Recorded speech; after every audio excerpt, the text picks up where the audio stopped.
Dios puso como propiciación por medio de la fe en su sangre para manifestar su justicia a causa de haber pasado por alto en su paciencia los pecados pasados, con la mira de manifestar en este tiempo su justicia, a fin de que Él sea el justo y el que justifica al que es de la fe en Jesús.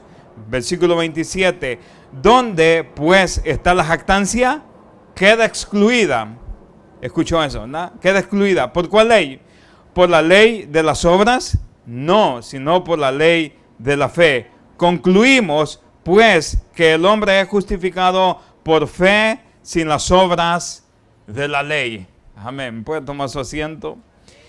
Yo les leo el versículo 24 en el lenguaje actual. Se los leo. Y dice de la manera siguiente: pero Él nos ama mucho y nos declara inocentes. ¿Escuchó cómo nos declara? Inocentes, nos declara justos. Bueno, algo que leía en esta semana es que Dios no nos hace justos, Dios nos declara justos en Cristo Jesús. Dice este versículo, pero Él nos ama mucho y nos declara inocentes sin pedirnos nada a cambio. Sin pedirnos nada a cambio. Por medio de Jesús nos ha librado del castigo que merecían nuestros pecados. Eso es lo que merecíamos cada uno de nosotros. Una condenación, un castigo por nuestros pecados. Pero Él en su infinita gracia vino a salvarnos a cada uno de nosotros sin pedir nada a cambio. Amén. Entonces, ¿por qué hablamos de las 5 solas en octubre? Usted ya sabe por qué, ¿no? Estamos haciendo un recordatorio acerca de, en el año 1517, cuando Martín Lutero clava las 95 tesis, ¿usted recuerda eso? 31 de octubre, donde nace la Reforma. ¿Y por qué razón las clava? Creo que ya hemos escuchado un poco de historia, pero nada más hacer remembranza acerca de esto. Bueno, cuando Martín Lutero lo clava, lo que él estaba haciendo, lo que quería era un debate con todos los académicos de su tiempo para mostrarles lo que realmente las escrituras decían y que ya no estuvieran siguiendo tradiciones o costumbres y que estaban haciendo cosas que eran antibíblicas, entre ellas la venta de indulgencia. ¿Usted recuerda?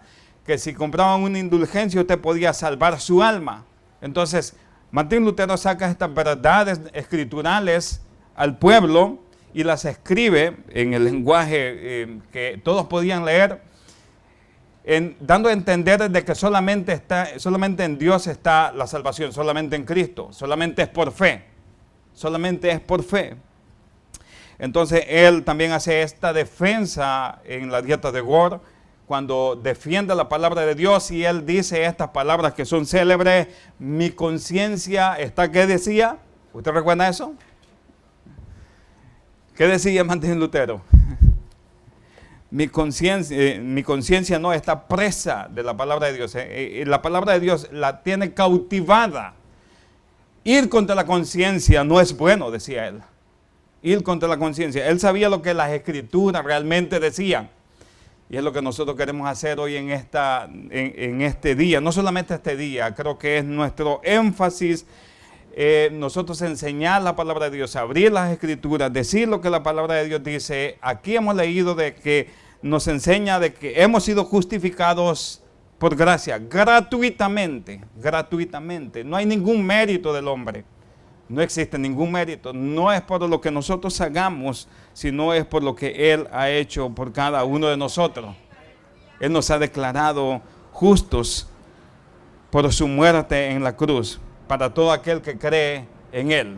Entonces, esto es interesante conocer la historia para que nosotros no volvamos a caer en lo mismo, porque si usted ve hoy en día, por la falta de conocer las escrituras y un poco la historia, volvemos a caer en lo mismo, en las mismas cosas de donde hemos salido. Yo quiero leerles una anécdota que creo que se las he mencionado. A raíz de todo esto, ¿no? De ahí nacieron los luteranos. Bueno, muchas iglesias cristianas. Se cuenta que hace unos años un grupo de luteranos alquiló la catedral de San Luis, Missouri, para una reunión. El sacerdote le saludó con este comentario: nos complace prestar la catedral. Por favor, no claven nada esta vez en las puertas. ¿Entendió eso? Amén. Martín Lutero, usted recuerda que Martín Lutero clavó las 95 tesis, ¿no?, en contra de todas esas prácticas religiosas. Y entonces este sacerdote le dice que le complacía prestar la catedral, pero que en esta vez, pues, por favor, no clavaran nada en las puertas. Bueno, nuestro compromiso hoy es seguir clavando las escrituras donde sea necesario, donde nosotros podamos. Amén. Seguir clavando la palabra de Dios en los corazones de cada persona. Y hemos leído Romanos capítulo 3, donde el apóstol Pablo hace un diagnóstico de nuestro estado. ¿Usted recuerda? Nos empieza a dar la mala noticia. En el capítulo 3 nos empieza a decir, en el versículo 9 en adelante, que no hay ninguno bueno, que no hay nadie que busque a Dios, que estamos mal, todas las cosas malas. Esa es la mala noticia que nos está dando el apóstol Pablo. Y la persona que mejor elaboró la doctrina de la salvación por gracia es el apóstol Pablo en esta magnífica carta del libro de Romanos. Alguien le ha llamado que esta carta de Romanos es la obra maestra del apóstol Pablo, donde nos muestra la salvación por fe, la salvación por gracia solamente. Amén. Y que no hay ningún mérito humano que pueda salvar al hombre. No existe ninguno. Entonces, cada uno de nosotros hemos sido salvos por gracia.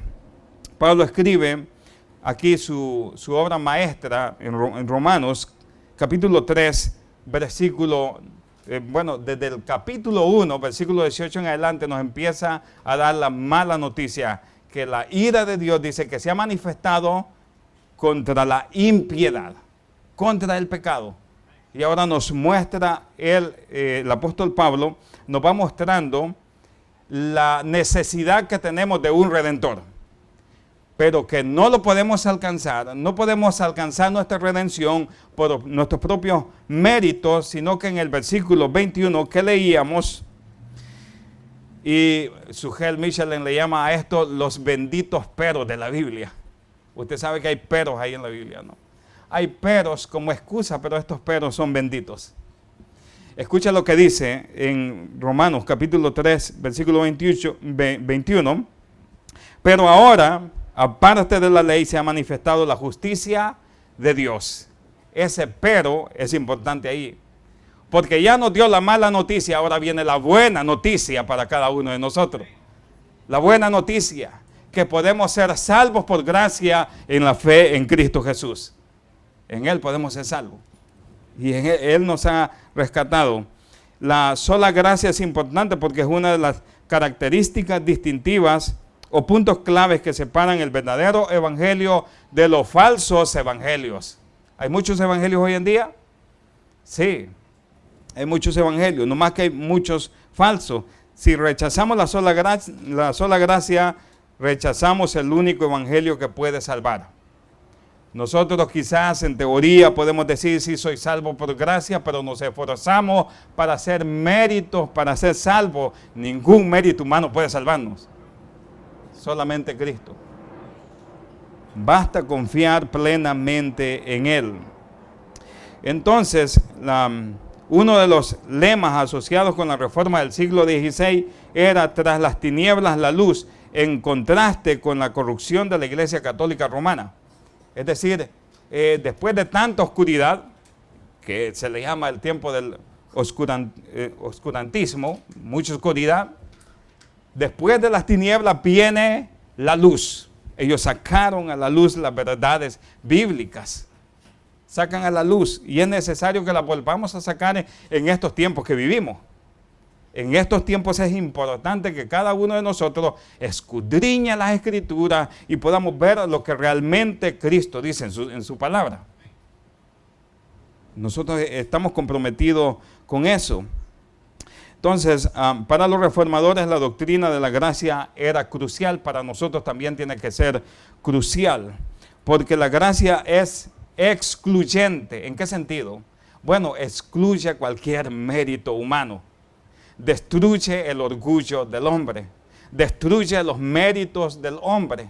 Nosotros a veces nos jactamos por las cosas que hacemos dentro de la congregación, las cuales son buenas, pero no nos sirven para salvación. Porque Cristo en la cruz del Calvario, como cantaban los hermanos, Él tomó nuestra cruz. Él hizo el sacrificio perfecto para cada uno de nosotros. Jesús decía, yo no he venido para abrogar la ley, yo he venido a cumplirla. Nadie de nosotros podía cumplir la ley. Cristo vino a cumplir la ley. Amén. Él por cada uno de nosotros lo hizo. Entonces no hay ningún mérito humano. Entonces la gracia es excluyente, es decir, la gracia excluye las obras, destruye los méritos humanos. La jactancia, como leíamos, queda excluida, queda fuera. No hay nadie aquí que se pueda jactar por tener la salvación. La tenemos en Cristo Jesús. Romanos capítulo 3, versículo 27, donde leíamos, dice, ¿dónde pues está la jactancia? ¿Dónde está la jactancia? ¿Alguien de ustedes se puede jactar porque buscó a Dios? ¿Porque usted hizo mérito para ser salvo? No, ninguno. Dice el apóstol Pablo, ¿dónde pues está la jactancia? Queda excluida. ¿Por cuál ley? Por la ley de las obras. Pregunta él, ¿por la ley de las obras? No, sino por la ley de la fe. Me encanta en el versículo 28 porque dice, concluimos pues. Esa es la conclusión del apóstol Pablo. Concluimos pues que el hombre es justificado por fe sin las obras de la ley. Escuchamos eso, ¿no? La errónea ecuación. Hay una errónea ecuación del catolicismo que lamentablemente se ha metido en muchas iglesias protestantes o muchas iglesias cristianas. La ecuación errónea que tiene la iglesia católica es gracia más méritos igual a justificación. Para ellos es aunque ellos dicen que sí son salvos por gracia, pero también tienen que ponerle mérito. Si tú haces mérito, entonces tú vas a ir creciendo en gracia hasta que Dios te salve por lo que hiciste. El apóstol Pablo nos está escribiendo con claridad de que ninguna obra nos puede salvar. Entonces esa es una errónea ecuación, gracia más mérito igual a justificación. Y esto fue confrontado por los reformadores en su tiempo. Confrontaron todas estas cosas y ellos volvieron a las Escrituras y vehementemente separaron y afirmaron que solamente la salvación era por gracia. Por gracia, nada más. Efesios capítulo 2, versículo 8, que es un texto que conocemos cada uno de nosotros, dice de la manera siguiente, porque por gracia sois salvos por medio de la fe. Por medio de la fe, por gracia somos salvos. Y esto no de vosotros, pues es un regalo de Dios. Esto es un regalo de Dios. La salvación que tenemos no la obtuvimos por nuestras obras. No hay ninguna obra que nos pueda salvar. El versículo 9 dice, no por obras para que nadie se gloríe. No por obras para que nadie se gloríe. Bueno, hoy en día existen falsos maestros también que enseñan muchas cosas que van fuera de la Biblia o son antibíblicas, que también nosotros debemos de combatirla. Y creo que nosotros hemos dado en ocasiones muchos ejemplos de las cosas que se predican y que lamentablemente muchos de ustedes a veces siguen, y es por falta del conocimiento de la palabra de Dios. Cuando nosotros entendemos que solamente en Cristo está la salvación, que Él pagó nuestros pecados en la cruz y que lo único que tengo que hacer es confiar en el sacrificio perfecto que Cristo hizo, eso es lo que me da la salvación a mí. No es por lo que usted va a hacer. Escuchamos cosas, por ejemplo, que creo que ya la hemos repetido, pero creo que son ejemplos que nos ayudan a pensar y a reflexionar acerca de esto. Muchas ocasiones hemos escuchado que Cristo pagó el 60% en la cruz. ¿Usted recuerda eso? Y que cada uno de nosotros tiene que pagar el otro 40% con nuestros diezmos. ¿Dónde encontramos eso en las Escrituras? En ninguna parte de las Escrituras, porque eso ya sería una obra y toda obra queda excluida. Cristo lo pagó todo en la cruz del Calvario por cada uno de nosotros. Alguien más ha dicho de que el diezmo es la excusa de Dios para bendecirte. Aunque nosotros estamos conscientes de que para que el Evangelio crezca en esta tierra, también nosotros tenemos que apuntar, pero eso es erróneo decir de que Dios usa el diezmo, que esa es la excusa de Dios para bendecirnos. Dios te bendice porque Él quiere. Dios te ama porque Él quiere. Amén. Esa es la gracia de Dios. Hay una historia que se cuenta de C.S. Lewis. En una ocasión dice que había una reunión donde estaban todos debatiendo acerca de qué tenía de distinto el cristianismo a las otras religiones.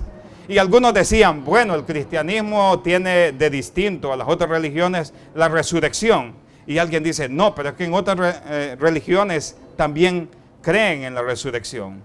Y otro dice, bueno, entonces la encarnación. En otras religiones también creen en la encarnación.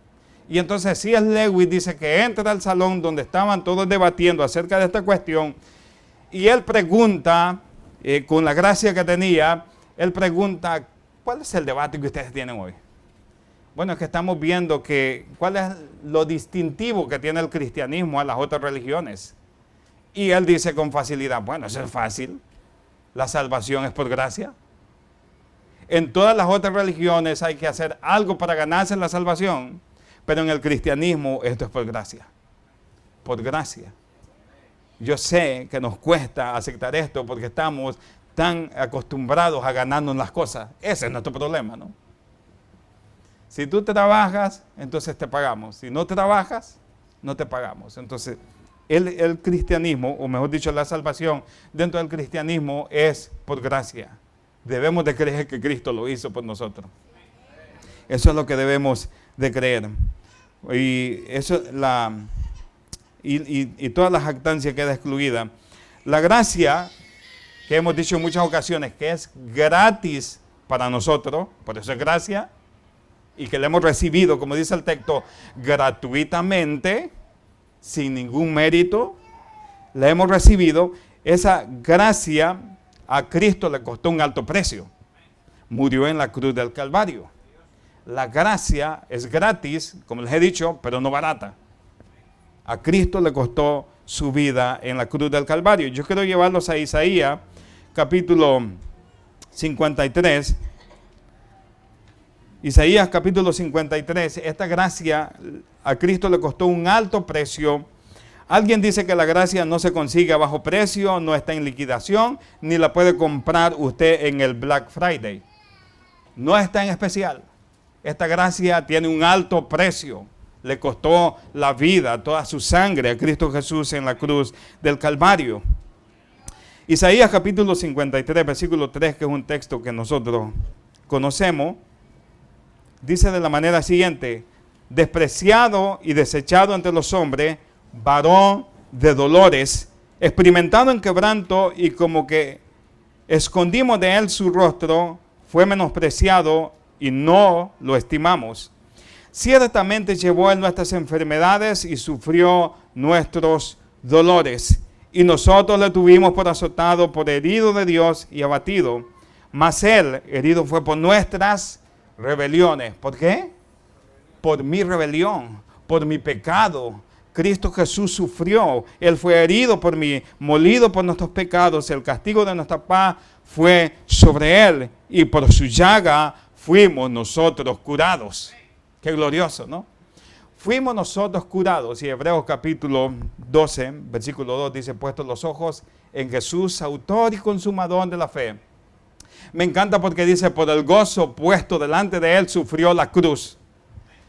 Para Jesús era un gozo porque sabía que nos iba a salvar por medio de su sacrificio. Por lo cual nosotros deberíamos alegrarnos por eso, por lo que él hizo en la cruz del Calvario. Y Jesús es la máxima expresión de la gracia. Dios dice que amó al mundo, pero lo demostró. Yo sé que a veces nosotros decimos la intención es lo que vale, ¿cierto? La intención es lo que cuenta. Bueno, para Dios la intención no cuenta. Dios mostró su amor, lo hizo a través de su Hijo en la cruz del Calvario. Mas Dios muestra su amor para con nosotros en que siendo aún pecadores, Cristo murió. Él murió. No solamente dijo, tengo la intención de morir por ellos. Él lo hizo. Él murió por nosotros. Y pudimos ver esa exhibición de su gran amor. Pudimos ver ahí, en la cruz del Calvario, toda la majestad de su gracia. En cada uno de nosotros, Él es la máxima expresión de la gracia. Dios determinó salvar al hombre antes de crearlo, antes de la fundación del mundo. Y el medio que usó fue la gracia para salvar al pecador. Hay unas historias que mientras leía todo esto me impresionaron mucho acerca de esta gracia, porque creo que nuestro problema es que no nos consideramos tan pecadores y por eso la gracia no es tan resaltante para nosotros. Y nos pasamos comparando con los peores y por eso a veces decimos, entonces sí merezco la gracia. No merecemos nada. Todos somos pecadores. Dentro de estas historias se dice que cuando Nelson Mandela fue libertado tras 27 años de cautiverio, se escuchó por las calles de Sudáfrica un hermoso canto, una hermosa melodía. En 1989, mientras el muro de Berlín caía, manifestantes y líderes entonaron la misma canción. En la mañana del 11 de septiembre del 2001, mientras el caos y la incertidumbre se apoderaron de Nueva York, tras el ataque de las Torres Gemelas, lo susurraban entre los escombros. Se trata del himno sublime Gracia. Que no sé, que por alguna razón pensé que iba a estar en el recital de hoy, ¿no? Pero este canto se cantó en estas ocasiones y se sigue cantando hasta el día de hoy, escrita por John Newton, y este hombre, que hace ya varios siglos la escribe este precioso himno sublime Gracia, que salva a los pecadores. Habla de un himno que salva a los pecadores, que no se merecen nada y que Él también sigue sosteniéndonos en nuestro diario caminar. Bueno, ¿quién fue John Newton? Bueno, él dice que era en su juventud un joven rebelde, malo, desobedecía a sus padres, a la Marina Real. Él desobedecía a todos. Y tanto así que después se convirtió en comerciante de esclavos, los esclavos de África, y él también maltrataba a los esclavos. Pero en una tormenta dentro del mar, él conoció y le pidió a Dios, del Dios que le hablaba a su madre hace tiempo atrás. Entonces él clamó a ese Dios y ese Dios tuvo misericordia y gracia de él. Y entonces después nace esta hermosa canción que nosotros cantamos hoy en día, Sublime Gracia. Entonces eso es lo que debemos entender, que nosotros también le hemos fallado a Dios, hemos ofendido a Dios y que también Él nos ha rescatado por gracia, no por méritos que nosotros hayamos hecho. Nuestro problema es ese, ¿no? Que no nos sorprende la gracia de Dios. No nos sorprende la gracia de Dios. Dios vino a salvar a cada uno de nosotros. No nos asombra quizás el fariseísmo que hay dentro de cada uno de nosotros. Nos creemos buenos. Nos creemos perfectos. Y pensamos que lo merecemos. Y que no somos tan pecadores. Y que a veces también concluimos, es que yo nunca he matado. Yo nunca he hecho cosas malas. Quizás nos comparamos favorablemente con otros creyentes y esto hace que la gracia no sea tan maravillosa. Quizá llevamos tantos años en el Evangelio que hemos olvidado nuestra conversión, de donde Dios nos sacó. Dios nos sacó de la podridumbre. Nosotros no éramos nada. Cristo nos rescató por gracia. Pensamos que merecemos las bendiciones, pero no merecíamos nada. Nuestro destino era el castigo eterno, pero Él vino a salvarnos. Nuestro anhelo hoy es también que nosotros consideremos esta sublime gracia del Señor, que nosotros entendamos de que no la merecíamos, pero Él se dignó y nos rescató por gracia. ¿Sabe qué es por gracia, no? La gracia es que Dios te da algo que no te mereces. Y por misericordia también dice la palabra de Dios. Entonces nos pasamos comparando con estas cosas. ¿Qué es lo que somos realmente? Yo quiero que vaya conmigo a Génesis capítulo 6, versículo 5. Porque nosotros debemos entender que todas nuestras obras, por muy buenas que sean, dice Isaías, que son como trapo de inmundicia. Todas las facultades del hombre están teñidas por el pecado. Todas las facultades de nosotros y nuestra mente también están teñidas por el pecado. Nuestro corazón, emociones, voluntad y por todas las obras de los hombres están teñidas por la maldad en el interior del hombre. Y la mente quedó entenebrecida, el corazón se volvió de piedra, la voluntad quedó esclavizada al pecado. Estamos inclinados a hacer pecado y eso es lo que le llamamos nosotros depravación total. Génesis capítulo 6, versículo 5 dice, y vio Jehová, lo tiene, y vio Jehová que la maldad de los hombres era mucha en la tierra y que todo designio de los pensamientos del corazón de ellos era de continuo solamente al mal. Eso es lo que hay dentro del corazón del hombre. Todos los designios de sus pensamientos están de continuo al mal, solo al mal. Y es la gracia de Dios que nos atrajo a él. Romanos capítulo 11, versículo 6 dice, y si por gracia ya no es por obras, de otra manera la gracia ya no es gracia. Y sigue diciendo, y si por obras ya no es gracia, de otra manera la obra ya no es obra. O una de dos. O sea, la gracia excluye las obras y las obras excluyen la gracia. Pero no pueden ir las dos de la mano. O usted es salvo por sus propias obras o es salvo por la gracia de Dios. Y por eso decía al principio que la gracia es excluyente, excluye todo mérito humano. Entonces nosotros podemos ver en este pasaje de Romanos capítulo 11, versículo 6, y si por gracia ya no es por obra. ¿Cristo nos salvó por gracia? Entonces no hay ninguna obra que nos pueda salvar. Pero si nosotros concluimos que es por obras, entonces la gracia de Dios, y el apóstol Pablo dice, entonces por demás murió Cristo. Entonces no pueden ir de la mano estas dos cosas. Solamente somos salvos por gracia. Romanos capítulo 4, versículo 4, vaya conmigo ahí. Dice de la manera siguiente. Romanos 4, búsquenlo ahí. Ahora vamos a hablar acerca de las buenas obras que hemos hecho. ¿Y cuál de esas obras nos ha salvado a cada uno de nosotros? Solo hay una obra que nos salva. ¿Usted recuerda? Hay una sola obra que nos salva. ¿Cuál es? La obra de Cristo en la cruz. Esa obra perfecta. Amén. Romanos capítulo 4, versículo 4.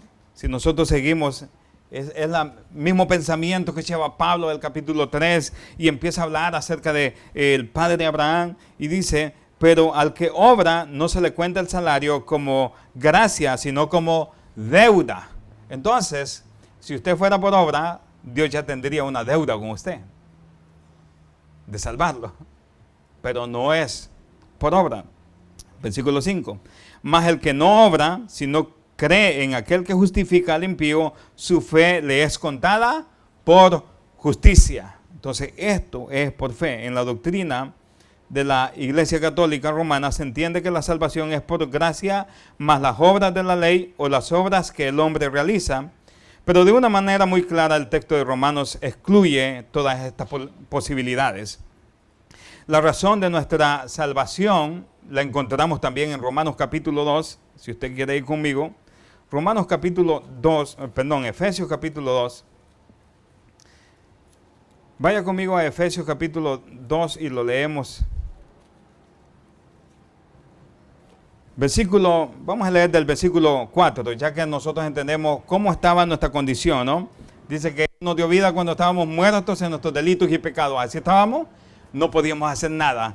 Versículo 4 dice de la manera siguiente, pero Dios, que es rico, ¿en qué?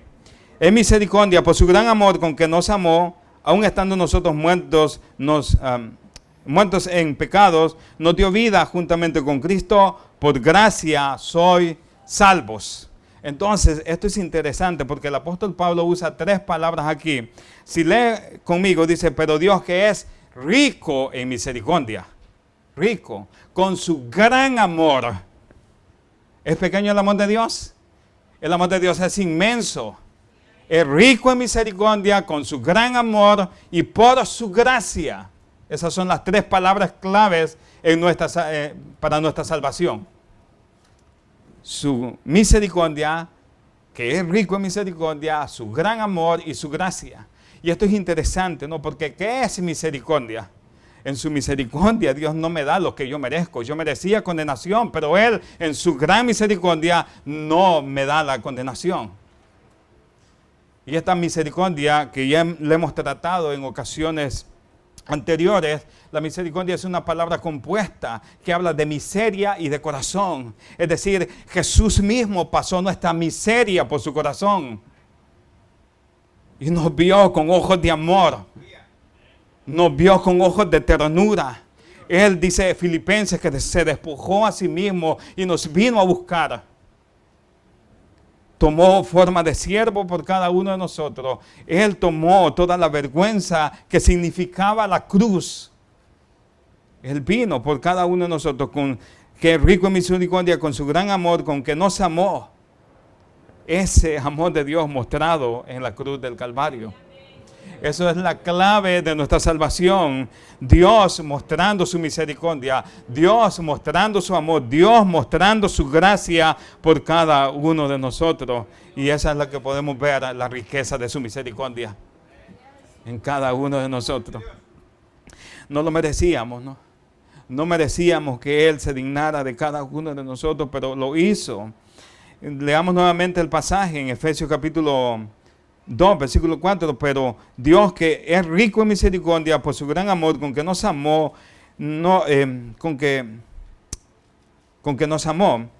Versículo 5, aún estando nosotros muertos en pecado, nos dio vida juntamente con Cristo, por gracia soy salvo, y juntamente con Él nos resucitó, asimismo nos hizo sentar en lugares celestiales con Cristo Jesús, en esos lugares es donde estamos hoy. Y esto nos atrae a la memoria la historia. ¿Usted recuerda la historia de Mefiboset? El nieto de Saúl, hijo de Jonatán, que mientras su nodriza dice que lo sacó para esconderlo, mientras corría se tropezó y este niño quedó lisiado. ¿Usted recuerda? Y se lo llevan a vivir a la tierra de Lodebar, donde significa una tierra sin esperanza. Allí es donde vivía. Bueno, Mefiboset representa a cada uno de nosotros también en esta historia, pero el rey David pregunta en honor de su amigo Jonatán, ¿ha quedado alguien de la casa de Jonatán a quien yo pueda mostrar misericordia? Y si le dicen, sí, hay uno, pero no te va a servir, es lisiado. David, aunque no lo dice el texto, pero nosotros podemos asumir que David quizá preguntó, pero yo no pregunté eso. Yo pregunté si hay alguien a quien yo pueda hacer misericordia. Y lo manda a llamar. Entonces dice que lo sienta a la mesa del rey, lo viste con las vestiduras de rey, por amor a su hijo Jonatán, a su amigo Jonatán. Entonces Él lo manda y David ahí representa también la misericordia de Dios con cada uno de nosotros. Y lo viste de gracia, lo sienta a la mesa del rey. Me encanta una de las cosas de David que hace con Mefiboset. Lo sienta en la mesa, junto con él. Es lo mismo que Cristo ha hecho, nos ha sentado en lugares celestiales y ha puesto un manto de gracia sobre cada uno de nosotros. Él lo ha hecho por cada uno de nosotros y esa gracia de Dios es inmerecida. La gracia de Dios. Esa es la gracia de Dios que nosotros tenemos hoy. La gracia de Dios es inmerecida, la gracia de Dios que nosotros hemos recibido. No hemos hecho nada para que podamos considerarnos merecedores de su gracia, pero Él lo hizo por cada uno de nosotros. Versículo 8 de Efesios capítulo 2, creo que nosotros tenemos claro esto, porque por gracia soy salvo por medio de la fe. Y esto no es de nosotros, sino que es un regalo de Dios. La gracia de Dios también es especial, es decir, es salvadora. Nosotros conocemos la gracia salvadora y la gracia común, que creo que estamos familiarizados con eso. La gente confunde cuando se dice Dios ama a todo el mundo. ¿Dios ama a todo el mundo? Bueno, en la gracia común sí, Dios ama a todo el mundo. Porque Dios hace salir el sol sobre buenos y malos, según Mateo capítulo 5. Porque Dios hace descender su lluvia sobre buenos y malos. Eso se llama gracia común. Pero en su gracia salvadora, Él ama solo los suyos. Y esa gracia salvadora es la que nos ha alcanzado a cada uno de nosotros. Y por eso nosotros deberíamos estar agradecidos con Él, porque su gracia nos alcanzó. Él fácilmente pudo haber escogido a alguien más, académicamente más preparado o quizás moralmente mejor portado que nosotros.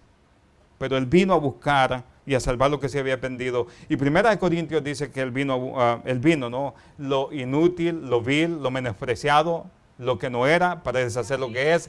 Él vino por cada uno de nosotros. Amén. La gracia de Dios es salvadora. Esa gracia que nos ha redimido a cada uno de nosotros. Y la gracia de Dios también es soberana. Él salva al que Él quiere. Y creo que nosotros hemos hablado mucho acerca del ejemplo de Jacob y Esaú. ¿Usted recuerda eso? Jacob y Esaú. A Jacob amé y a Esaú aborrecí. ¿Por qué? ¿Por qué? No habían hecho ni bien ni mal, porque Él quiso así. Porque en su gracia nos escogió. No lo merecíamos. Creo que lo que debemos de entender es eso. Yo no merecía lo que ahora tengo, pero Dios en su gracia me lo dio. Por lo tanto, yo debo vivir agradecido con Él. ¿Nos despierta algo eso? ¿O nos cuesta creer esto? La gracia de Dios es soberana. Una de las historias hablando acerca de la gracia soberana de Dios es la viuda de Sarepta. ¿Ustedes recuerdan eso? Bueno, en Israel habían muchas viudas, pero Eliseo fue enviado a la viuda de Sarepta. ¿Por qué? A una mujer gentil. ¿Por qué a una viuda gentil? ¿Por qué no pudo atender a una viuda de su pueblo? Porque Él quiso así. Porque en su gracia también nos escogió. ¿Lo merecíamos nosotros? No. Nosotros somos como la viuda de Sarepta, éramos gentiles, pero Cristo vino a morir por cada uno de nosotros. Nos vino a salvar. Sanó a Naamán, ¿recuerdan? El sirio, gente mala. Pero había muchos leprosos en Israel.